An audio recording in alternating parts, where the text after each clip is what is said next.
This is Dr. Nali Ramya. I am ENT and head and neck surgeon JIPMA. And ఇవాళ most common problem ఎందుకంటే ఇది 90% of Indians అందరూ face చేస్తుంది. ఏంటి అంటే విటమిన్ డి డెఫిషియన్సీ. మీరు కూడా ఒకసారి బ్లడ్ టెస్ట్ చేయించుకోవడం అనేది విటమిన్ డి ఇప్పుడు మ్యాండేటరీ అయిపోయింది యాక్చువల్లీ చెప్పాలంటే. ఎందుకంటే 90% అంటే ఒక 100 మందిలో 90 మందికి విటమిన్ డి డెఫిషియన్సీయే ఉంది. సో ఇది అంత కామన్గా అయింది. అండ్ ఎందుకు అంత విటమిన్ డిని అంత స్పెసిఫిక్గా మేము అంత చూస్తున్నాము అంటే మీరు గుర్తుండే ఉండాలి, కోవిడ్ పీరియడ్లో చాలామందికి ఎక్కువ విటమిన్ డి ఇచ్చారు. ఎందుకంటే ఇన్ఫెక్షన్స్ని ఇమ్యూనిటీని పెంచడానికి. సో అంత ఇంపార్టెంట్ అయిన విటమిన్ డి 100లో 90% మందికి ఎఫెక్ట్ అవుతుంది అంటే ఎంతమంది ఎంత ప్రోన్ అయ్యారు ఇన్ఫెక్షన్కి. ఇది డార్క్గా ఉన్న వాళ్ళకి ఈజీగా ప్రోన్ అవుతుంది. అంటే లైక్ మనకి మెలనిన్ అంటే కొంచెం ఫేర్గా ఉన్న వాళ్ళకన్నా కొంచెం డార్క్గా ఉన్నాయి. అలాగని సన్లైట్ ఎక్స్పోజర్ కొంతమంది ప్లేసెస్లో కొంచెం తక్కువ ఉంటుంది. అలాంటి ఎక్స్పోజర్ లేని ప్లేసెస్లోనే ఏమవుతుందంటే కొంచెం లైట్ అనేది స్కిన్ మీద పడదు కాబట్టి మన విటమిన్ డి స్కిన్లో సింథసిస్ అవుతుంది కాబట్టి ఇక్కడ ఇష్యూ వస్తుంది. సమ్టైమ్స్ కొన్ని ప్లేసెస్ హిమాచల్ ప్రదేశ్ అయినా అలా కొంచెం ఉన్న ప్లేసెస్లోని కొంచెం ఫాగీగా ఉన్నప్పుడు లైట్ ఎక్స్పోజర్ ఉండదు. ఆర్ మన యొక్క లైఫ్ స్టైల్ మోడిఫికేషన్స్ మారుతున్నప్పుడు మన యొక్క వర్క్ అంతా ఇంట్లోనే అయిపోతుంది, work from home. Or like ఒకవేళ ఒకే ప్లేస్లో కూర్చోవాల్సి వస్తుంది ఐటీ వాళ్ళకి. అంటే లైక్ బయట సన్ ఎక్స్పోజర్ లేకుండా నో ఫీల్డ్ వర్క్ లేకుండా ఉన్నప్పుడు అప్పుడు బయటకి ఎక్స్పోజర్ లేదు కాబట్టి గ్యారంటీ వాళ్ళకి వచ్చే ఛాన్సెస్ హై. అండ్ ఇంకోటి రీజనల్ మిడిల్ ఈస్ట్ పీపుల్కి లైక్ బట్టలు ఎక్కువగా వేసుకుంటారు, కవర్ చేసేసుకుంటారు బాడీని అంతా. అప్పుడు కవర్ చేసుకునే వాళ్ళకి డోసేజ్ కూడా ఎక్కువ అవ్వాలి కదా. అంటే లైక్ కవర్ చేసుకుంటే మరి సింథసిస్ అంతా స్కిన్లోనే అవుతుంది, అప్పుడు కూడా ఇష్యూస్ వచ్చే ఛాన్సెస్ హై.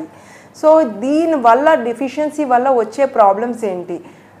ఇది మల్టిపుల్ ప్రాబ్లమ్స్ అండి. ఇది ఏంటంటే హార్మోన్ రెగ్యులేటింగ్ ప్రాబ్లం. ఇది విటమిన్ హార్మోన్ రెగ్యులేటర్ అన్నమాట. ఇది దీనికి ఏం చేస్తుందంటే నాట్ ఓన్లీ ఒక బోన్స్ అయినా అంటే like vitamin D calcium friends అన్నమాట. They mostly help in bones. ఏంటంటే డిపాజిషన్ ఆఫ్ కాల్షియం అయినా బోన్స్లోని, ఫాస్ఫరస్ అయినా, ఈ యొక్క విటమిన్ డి కాల్షియం రెండు వెళ్ళి ఒక బోన్స్లో డిపాజిట్ అవుతుంది అన్నమాట.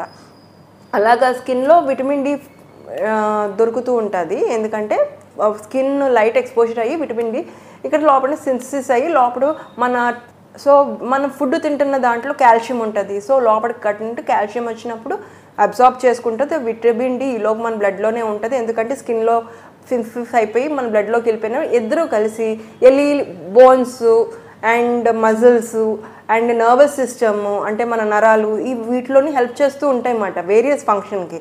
సో విటమిన్ డి అంటే ఉట్టి ఎముకలు ఒక్కటే కాదండి, ఈవెన్ నర్వస్ సిస్టమ్కి కూడా యూజ్ అవుతుంది, మజిల్స్ ఈవెన్ నార్మల్ పనిచేయడానికి కూడా యూజ్ అవుతుంది మజిల్స్ కూడా.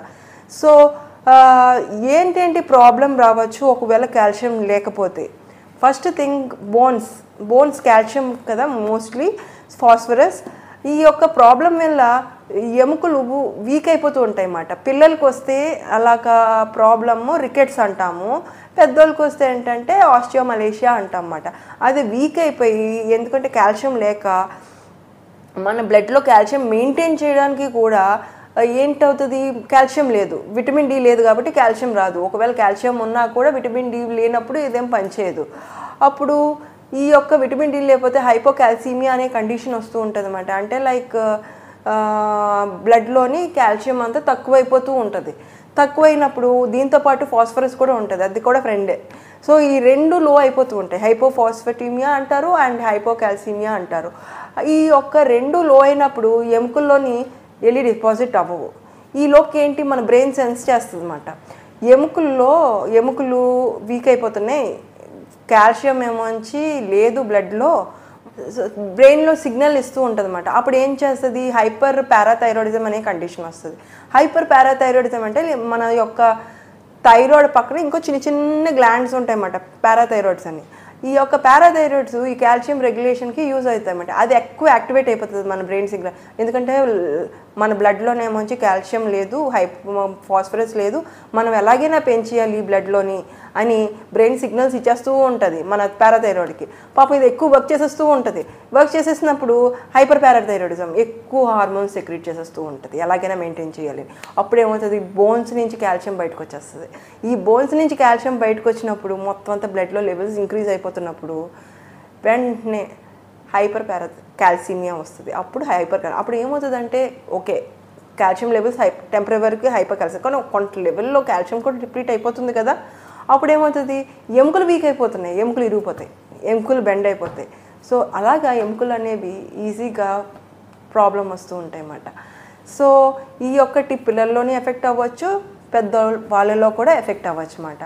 సెకండ్ ఏంటంటే నర్వస్ సిస్టమ్ అని కూడా చెప్పాం. నర్వస్ సిస్టమ్ అంటే నరాలు, ఈవెన్ బ్రెయిన్ అంతా కూడా నరాలే కదండి. సో వాళ్ళు ఏంటంటే ఈజీగా డిప్రెషన్కి వెళ్ళిపోతూ ఉంటారు, మూడ్ స్వింగ్స్ ఉంటూ ఉంటాయి, అరిచేస్తూ ఉంటారు. ఎందుకు అరుస్తున్నారో తెలియదు. విటమిన్ డి వల్ల కూడా అవ్వచ్చు. అది అరడానికి, ఇరిటబిలిటీకి, డిప్రెషన్కి ఇవి కూడా విటమిన్ డి. అండ్ మజిల్స్, ఒక్కొక్కసారి ఏంటంటే నాకు మెడ పట్టేసింది, నాకు మజిల్ పట్టేసింది ఇలా అంటూ ఉంటారు. అండ్ ఈఎన్టీలో మోస్ట్ కామన్గా వచ్చేది ఏంటంటే ఇక్కడ మేము నెక్ కూడా డీల్ చేస్తాం కాబట్టి నెక్ వీక్ అయిపోతూ ఉంటుంది. ఇక్కడ ఎముకలు చెప్పాను కదా కాల్షియం బోన్స్ నుంచి వచ్చేస్తుందని. ఆ యొక్క కాల్షియం బోన్స్ నుంచి వచ్చేసినప్పుడు ఇక్కడ వీక్ అయిపోయినప్పుడు ఇదంతా నర్వంతా లాగేస్తూ ఉంటుంది. ఎందుకంటే ఈ యొక్క వర్టిబ్రల్ కాలమ్ నుంచి స్పైనల్ కార్డ్ అంటూ వెళ్తుంది. అదేమోంచి ఎముక వల్ల కంప్రెస్ అయిపోతూ ఉంటుంది. ఇక్కడ పాస్ అయ్యే నరాలు ఏవేమి అక్కడి నుంచి వస్తున్నాయో నరాలు అవన్నీ కంప్రెస్ అయిపోతూ ఉంటున్నాయి కాబట్టి వెంటనే నొప్పి వచ్చేస్తుంది. అదేంటంటే సర్వైకల్ స్పాండైలోసిస్ అంటామండి. సో ఈ యొక్క సర్వైకల్ స్పాండైలోసిస్ అని ఉన్న ఈ మెడ నొప్పి, ఎక్కువ పని చేస్తుంటే చెయ్యి నొప్పి ఇలాంటి ఉన్న వాళ్ళకి కూడా కంపల్సరీ విటమిన్ డి టెస్ట్ అనేది చేయించుకోవాల్సి వస్తుంది. సెకండ్ థింగ్ ఏంటంటే ఓకే ఇట్స్ ఫైన్, నాకు కాల్షియం అంతా నార్మల్గా ఉన్నదండి, మరి ఇది నేను మామూలుగా కూడా వేసేసుకోవచ్చు కదా కాల్షియము అంటే విటమిన్ డి కూడా ఏముంది అని అనుకోవచ్చు. విటమిన్ డి అనేది ఫ్యాట్ సాల్యుబుల్ విటమిన్, అది వాటర్ సాల్యుబుల్ విటమిన్ కాదు, విటమిన్ బి లాగా. ఇప్పుడు విటమిన్ బి ఎక్సెస్ వేసేసుకున్నాం అనుకోండి యూరిన్ నుంచి బయటకు వచ్చేస్తుంది. అదే విటమిన్ డి వేసుకున్నాం అనుకోండి లివర్లో స్టోర్ అవుతుంది, ఫ్యాట్ సెల్స్లో స్టోర్ అవుతుంది. అందుకని ఒబెసిటీ ఎక్కువ ఉన్న వాళ్ళు విటమిన్ డికి ఎక్కువ ప్రోన్ అవుతారు, విటమిన్ డి డెఫిషియన్సీ. ఎందుకంటే ఫ్యాట్ సెల్స్లో ఫ్యాటే ఉంటుంది and vitamin D fat soluble. అది విటమిన్ డి ఫ్యాట్ ఏం చేసేస్తుంది, కమాన్ అనుకుంటే అబ్జర్వ్ చేసేసుకుంటుంది ఫ్యాట్ సెల్స్. సో వాళ్ళకి ఇది ఫ్యాట్ సాల్యుబుల్ కాబట్టి స్టోరేజ్ చేసేసుకుంటుంది, బయటకి రిలీజ్ చేయట్లేదు. సో అందుకని ఫ్యాట్గా ఉన్న వాళ్ళకి ఏమొచ్చి ఎక్కువ రిక్వైర్మెంట్ ఆఫ్ విటమిన్ డి ఉంటుంది. సో వాళ్ళు ఎక్కువ డోసెస్ తీసుకోవాల్సిన అవసరం ఉంటుంది. సో ఇవన్నీ కండిషన్స్ ఎలా తెలుస్తుంది, మనం బ్లడ్ టెస్ట్లో చేసుకుంటేనే తెలుస్తుంది. ఇంకో కండిషన్ ఉంటుంది, ఒకవేళ ఎక్కువ విటమిన్ డి తీసేసుకున్నామంటే నార్మల్గా ఉండాల్సిన విటమిన్ డి లెవెల్స్ అనేది మనం చూసుకుంటాం. నానోగ్రామ్స్ పర్ మిల్లీలీటర్, నానోగ్రామ్స్లో మెజర్ చేస్తాము మిల్లీలీటర్. ఈ మెజర్మెంట్లోని మేము డిఫరెంట్గా మేము చూస్తాం. అంటే లైక్ బిలో 30 ఉందా, బిలో 20 ఉందా అని. నార్మల్గా ఉండాల్సిన value 30 to 100 nanograms per millilitre. కానీ ఒక్కొక్కసారి ఏమవుతుంది అంటే బిలో 30 అయిపోతుంది. అది ఏంటంటే మేము ఇన్సఫిషియన్సీ లెవెల్ అంటాం, 20 to 30. అయితే 20 కన్నా బిలో ఉన్నది అనుకోండి డెఫిషియన్సీ, ఇంకా లేదు, మీకు లేదు, ఇంకా నథింగ్. అన్ఫార్చునేట్లీ మొన్న ఒక 2 days బ్యాక్ ఒక పేషెంట్ చూశానండి. ఆ పేషెంట్కి vitamin D5. She came with the complaints, నాకు మెడ నొప్పి, ఇందాక మెడ నొప్పి వచ్చేస్తుందని, మోస్ట్లీ మెడ నొప్పి, అండ్ సమ్టైమ్స్ ఏంటంటే లైక్ చెయ్యి నొప్పి వచ్చేస్తుందని అని. ఈజీగా ఇన్ఫెక్షన్స్ వస్తున్నాయి. విటమిన్ డి కోవిడ్ పీరియడ్లో మీరు గమనించినట్టయితే ఇమ్యూనిటీ కోసం విటమిన్ డి ఇచ్చారండి, చాలామంది ఇచ్చారు. అది ఏంటంటే ఇమ్యూనిటీ లెవెల్స్ పెంచుతారు. అంటే లైక్ మీకు అప్పర్ రెస్పిరేటరీ ట్రాక్ ఇన్ఫెక్షన్స్ రావాలని లేదు, ఎలాగైనా రావచ్చు. ఎందుకంటే కోవిడ్ ఏంటంటే ఈఎన్టీ ప్రాబ్లమ్స్తో ప్రజెంట్ అయ్యారు, ఎక్కువ స్నీజింగ్, కాఫ్ ఇవన్నీ ప్రజెంట్ అయ్యారు. సో మేము విటమిన్ డి టెస్ట్ చేస్తుంటే లో వస్తుంది. అలాగని ప్రొటెక్షన్, ఈ యొక్క ఇన్ఫెక్షన్ ఈజీగా వచ్చేసే ఛాన్సెస్ ఉన్నాయి ఇమ్యూనిటీ లో అయిన వల్ల. సో దాన్ని చాలా రీసెర్చ్ కూడా చేశారు and it has been proven also. ఎవరెవరు విటమిన్ డి డెఫిషియన్సీ ఉన్నారో వాళ్ళకి ఇమ్యూనిటీ లో అయిపోయి వాళ్ళకి ఈజీగా ఇన్ఫెక్షన్స్ వచ్చేసే ఛాన్సెస్ ఉన్నాయి అని. సో మీరు ట్యాబ్లెట్స్ వేసుకునే ముందు ఫస్ట్ బ్లడ్ టెస్ట్ తీసుకోమంటున్నాను కదండి. ఎందుకు తీసుకోమంటున్నానంటే మీకు 100 ఉన్నది అనుకోండి, అబౌవ్ 100 ట్యాబ్లెట్ మేము ఇవ్వకూడదు. ఒకవేళ అబౌవ్ 100 ట్యాబ్లెట్స్ ఇచ్చామంటే 100కి మీరు టాక్సిసిటీలోకి వెళ్ళిపోతారు. అది కూడా ఇంకో కండిషనే, విటమిన్ డి టాక్సిటీ అంటాం. దాంట్లో ఏమవుతుంది, కాల్షియం లెవెల్ బ్లడ్లో ఎక్కువైపోతుంది, హైపర్ కాల్షియం. ఇందాక హైపోకాల్సిమియా అనుకున్నాం, అంటే తక్కువైపోతుంది బ్లడ్లో. ఇప్పుడు దీనివల్ల ఏంటంటే హైపర్ కాల్సిమియా, అది కూడా ప్రాబ్లమే. ఎక్కువ ఉన్న ప్రాబ్లమే కాల్షియము బ్లడ్లో, తక్కువ ఉన్న ప్రాబ్లమే కాల్షియము. ఈ రెండు ఏంటంటే విటమిన్ డి కాల్షియము రెండు ఎక్కువ ఉండకూడదు, తక్కువ ఉండదు. ఎందుకంటే మజిల్స్ కూడా యూస్ఫుల్ అవుతాయి కాల్షియం. ఈవెన్ హార్ట్ బీట్ అవ్వాలన్నా కూడా, ఒక హార్ట్ బీట్ అవ్వాలన్నా కూడా కాల్షియం యూజ్ అవుతుంది. సో ఇలాంటివి ఉన్నప్పుడు ఏమవుతుంది అంటే ఈ యొక్క హైపర్ కాల్సిమియా ఆర్ హైపర్ ఈ యొక్క విటమినోసిస్ ఇలాంటి కండిషన్, విటమిన్ డి ఎక్కువైపోయిన కండిషన్స్, కన్ఫ్యూషన్ వస్తుంది అండ్ వీక్నెస్ వస్తుంది, కాన్స్టిపేషన్ వస్తుంది. సో ఇలాంటి కండిషన్స్లో కూడా చూసుకోవాలి. అందుకనే ఎప్పుడు 100 నానోగ్రామ్స్ పర్ మిల్లీలీటర్ అబౌవ్ వెళ్ళకుండా మేము చూసుకుంటామన్నమాట. అందుకనే బ్లడ్ టెస్ట్ చేస్తాం. ఎప్పుడైనా విటమిన్ డి ఇవ్వాలే ముందు బ్లడ్ టెస్ట్ చేయించడం మంచిది. సో దానివల్ల ఏంటంటే ఈ యొక్క టాక్సిసిటీ ప్రివెంట్ అవుతుంది. సో ఈ విటమిన్ డి అనేది కొంచెం లగ్జరీ టెస్ట్ అండి. అంటే ఇట్స్ లైక్ కొంచెం కాస్ట్ ఉంటుంది, but it will be saving your immunity in చాలా వే. దీనివల్ల ఏంటంటే మీకు తెలియకుండా మీరు వీక్ అయిపోతూ ఉంటారు. నేను చెప్పాను ఇందాక, పేషెంట్ ఏంటంటే చెయ్యి నొప్పి చాలా సఫర్ అవుతున్నారు. ఈ సఫర్మెంట్ లేకుండా మనం ప్రివెంట్ చేయొచ్చు, ఈజీగా చేయొచ్చు. ఓన్లీ థింగ్ ఏంటంటే మనం కాన్షియస్గా ఉన్నామా మన విటమిన్ డి లెవెల్స్లో అనేది. ఈ కండిషన్స్ ఉంటాయండి, మెడికల్ కండిషన్స్ అంటూ ఉంటాయి. ఇలాంటి కండిషన్స్ మీకు ఉన్నప్పుడు అయితే కూడా మీకు విటమిన్ డి డెఫిషియన్సీ ఉండొచ్చు. అంటే ఉట్టి సన్ ఎక్స్పోజర్ అనే కాదు, అంటే ఒబెసిటీ అనే కాదు, ఇలాంటి కండిషన్స్లో ఉన్నప్పుడు కూడా ఏంటి అంటే సిస్టిక్ ఫైబ్రోసిస్ అనే కండిషన్, లంగ్ కండిషన్ అన్నమాట. అది జెనెటిక్గా వస్తుంది, సిస్టిక్ ఫైబ్రోసిస్ అని. అండ్ ఇంకోటి ఏంటంటే సీలియాక్ డిసీజ్ ఆర్ సర్జరీ చేస్తారు, వెయిట్ లాస్ సర్జరీ చేస్తారు, గ్యాస్ట్రిక్ బైపాస్ సర్జరీ. అంటే స్టమక్ని ఒక కొంచెం పార్ట్ కట్ చేసేస్తారు అన్నమాట. సో ఇలాంటి వెయిట్ లాస్ సర్జరీస్ ఏమైనా ఉన్నా, కొన్ని మెడిసిన్స్ కూడా వల్ల కూడా అవ్వచ్చు. లాక్సేటివ్స్ అంటారు, బాత్రూమ్ లూజ్గా రావడానికి హెల్ప్ చేస్తూ ఉంటుంది అన్నమాట. స్టిరాయిడ్స్ వాడుతూ ఉంటారు. సో ఇలాంటి మెడిసిన్స్ వాడుతున్నప్పుడు ఏంటంటే మనకి విటమిన్ డి డెఫిషియన్సీ వచ్చే ఛాన్సెస్ ఎక్కువ. అండ్ ఇంకోటి వెయిట్ లాస్ ట్యాబ్లెట్స్ కూడా ఉంటాయి. సో మీరు weight loss tablets or TB tablets, rifampicin అని, ఈ టీబీ ట్యాబ్లెట్స్ ఇస్తున్నా కూడా మీరు జాగ్రత్తగా చూసుకోవాలి. ఒకవేళ ట్యాబ్లెట్స్ ఇస్తున్నా నాకు విటమిన్ డి డెఫిషియన్సీ వస్తుందా లేదా అనేది. సో మరి ఎక్కడెక్కడ ఫుడ్ జాగ్రత్తగా తీసుకోవచ్చు. నాన్ వెజిటేరియన్లోనే ఉంటుంది, వెజ్లో కూడా ఉంటుంది. Non vegetarian they are 2 types of vitamin D అండి, vitamin D2 and vitamin D3. ఈ యొక్క విటమిన్ D2 ఏంటంటే మోస్ట్లీ ప్లాంట్స్లో అవైలబిలిటీలో ఉంటుంది. అది ఏంటంటే ఎర్గో క్యాల్సిఫెరాల్ అంటాం.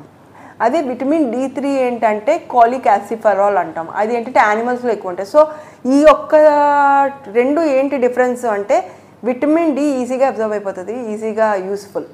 కానీ సమ్టైమ్స్ ఏంటంటే ఈ యొక్క కన్వర్షన్ ఆఫ్ విటమిన్ డి కూడా లివర్ డిసీజెస్ అండ్ కిడ్నీ డిసీజెస్లో కూడా అవ్వవు. ఎందుకంటే ఈ యొక్క ఎంజైమ్స్ ఏమైనా ఉన్నాయనుకోండి కిడ్నీలోని, లివర్లోని, ఈ కొన్ని ఎంజైమ్స్ ఉంటాయండి. కొన్ని ఎంజైమ్స్ ఈ ఇన్యాక్టివ్ ఫామ్ ఆఫ్ విటమిన్ డిని యాక్టివ్ ఫామ్ కింద కన్వర్ట్ చేస్తుంది. ఈ యాక్టివ్ ఫామ్ ఏంటంటే అలాగే యూజ్ అవుతుంది అన్నమాట. మనకి ఆ యాక్టివ్ ఫామ్లోనే మంచిది, అప్పుడు అలా యూజ్ అవుతుంది ఆ యాక్టివ్ ఫామ్లో. సో ఆ యాక్టివ్ ఫామ్ అవ్వదు. సో విటమిన్ డి వేరే ఫామ్లో ఉన్నప్పుడు, ఈ ఎంజైమ్స్ లేనప్పుడు యాక్టివ్ ఫామ్లో లేదు కాబట్టి దానివల్ల కూడా మీకు డెఫిషియన్సీ వచ్చే ఛాన్సెస్ ఉంటాయి. సో ఇవన్నీ ఎలాగంటే ఫస్ట్ ఎక్స్పోజర్ అవ్వాలి సన్లైట్లో, అట్లీస్ట్ మినిమం 8 to 10 మధ్యన, అండ్ మధ్యాహ్నం 3 to 5 వరకు మధ్యలో ఉన్నామంటే ఏంటంటే అల్ట్రావైలెట్ బీ రేస్ మంచిది కావు. సో ఈ యొక్క టైమింగ్లోని అట్లీస్ట్ ఒక 15 minutes to 20 minutes ఎండలో ఉన్నారంటే విటమిన్ డి సింథసిస్ అనేది ఈజీగా స్కిన్లో అయిపోతుంది. అది ఒక్కోసారి ఏంటంటే మీరు ఫుడ్లో తినేది కూడా చూసుకోవాలి. ఒకవేళ మీకు విటమిన్ డి డెఫిషియన్సీ ఉంటే మేము ఫుడ్ చార్ట్ ఇస్తామండి. ఏంటంటే ఇవి పెట్టుకొని తినండి బేసిక్గా. So plant foods and animal foods, అందరూ నాన్ వెజ్ తినరు కదా, అప్పుడు ఏం చేస్తామంటే మష్రూమ్స్, దాంట్లో విటమిన్ డి ఎక్కువ ఉంటుంది అన్నమాట మష్రూమ్స్లో. అండ్ సోయాబీన్స్, ఆల్మండ్, ఈ వీటిలో ఎక్కువగా ఉన్నప్పుడు ఏంటంటే ఒక్కోసారి ఏంటంటే ఫార్టిఫైడ్ అంటే బయట ఉన్న ఫుడ్స్ అండ్ ఫ్రూట్స్ కూడా దాంట్లో విటమిన్ డి కలిపేసి తెస్తున్నారు అన్నమాట. సో అది కానీ పర్లేదు. కానీ బెస్ట్ ఏంటంటే మనం ఇలాంటి నేచురల్ ఫుడ్స్ తింటే ఏమీ అడల్ట్రేషన్ ఏమి అవ్వకుండా ఉంటుంది అన్నమాట. అంటే ఏమీ మిక్సింగ్, కలుషితం ఏమీ లేకుండా ఉంటుంది. అదే బాగా రావాలి అంటే యానిమల్స్లోనైతే ఈజీగా అవైలబుల్ విటమిన్ డి ఉంటుందని చెప్పాను, విటమిన్ D2. ఈ విటమిన్ D2 ఈజీగా డైజెస్ట్ అయిపోతుంది అండ్ ఈజీగా అవైలబిలిటీ అన్నమాట. అండ్ ఇదేంటి ఎక్కడెక్కడ ఉంటుంది అంటే ఫిషెస్లో, సార్డన్స్, ట్యూనా, ఇవన్నీ మీరు వినుంటే ఒమేగా 3 ఫ్యాటీ యాసిడ్స్ కూడా చాలా ఎక్కువ ఉంటాయి వాటిలోని. ఎగ్ యోక్స్, లివరు, వీటిలోని ఎక్కువ ఉంటుంది. సో ఇవి కూడా తీసుకోవచ్చు మీరు. అండ్ దీంతో కాకుండా సీ ఫుడ్, ఎనీ సీ ఫుడ్లో కంపారిటివ్లీ బయట ఫుడ్ కన్నా సీ ఫుడ్లో కొంచెం ఎక్కువ విటమిన్ డి ఉంటుంది అన్నమాట. సో ఇలాంటివి మనకి తెలిసినట్టయితే వాట్ ఆల్ ఇది మనం అసలు చెక్ చేయించుకోవాల్సిన అవసరం ఉందా, లేకపోతే చెక్ చేసుకుంటే ఏంటి దీనివల్ల ఉపయోగం అన్నప్పుడు మీరు గ్యారంటీ ఆ టెస్ట్కి వెళ్తారు. దానివల్ల ఏంటంటే మీరు సఫర్మెంట్ చాలా ప్రిపేర్ చేయొచ్చు, చాలా చాలా సఫర్ అవుతారండి విటమిన్ డి లేకపోతే. అది ఇండైరెక్ట్గా హెల్త్కి చాలా యూస్ఫుల్ అది. సో ఒకసారి చేయించుకుంటే మంచిది. సో దాని ప్రకారం ఏంటంటే స్టాండర్డ్ ట్రీట్మెంట్ ప్రోటోకాల్ అంటూ ఉంటుంది, అది డాక్టర్ గారు ఇస్తారు మీకు. ఇచ్చిన తర్వాత వీ విల్ సీ, మళ్ళీ బ్లడ్ టెస్ట్ రిపీట్ చేస్తాం మేము, ఎందుకు టాక్సిటీ లెవెల్స్ అవుతున్నాయా, అసలు మీకు సరిపోయిందా మీ డోసు. సమ్టైమ్స్ టెన్షన్స్లో ఏంటంటే అబ్జార్ప్షన్ కూడా సరిగ్గా ఉండట్లేదు కదా. సో అలాంటి టైంలో ఆర్ ఒబిసిటీ ఉన్నప్పుడు డోసేజ్ చేంజింగ్ అంటూ కూడా ఉంటుంది. అలాంటి డోసెస్ మేము చేంజ్ చేసి ఒకవేళ మీకు 100 దాటుతుంది అన్నప్పుడు మేము ఆపేస్తాం. No, you should not take this tablet. లేదు మీరు అంటే లైక్ 30లో 100లో మధ్యలో లేరనుకోండి, ఇంకా 20లోనే ఉన్నారు, ఎంత తీసుకున్నా అంటే మేము రిలేటెడ్ కాసెస్ మేము గమనిస్తూ ఉంటాం, ఎందుకు అసలు ఆపట్లేదు అని.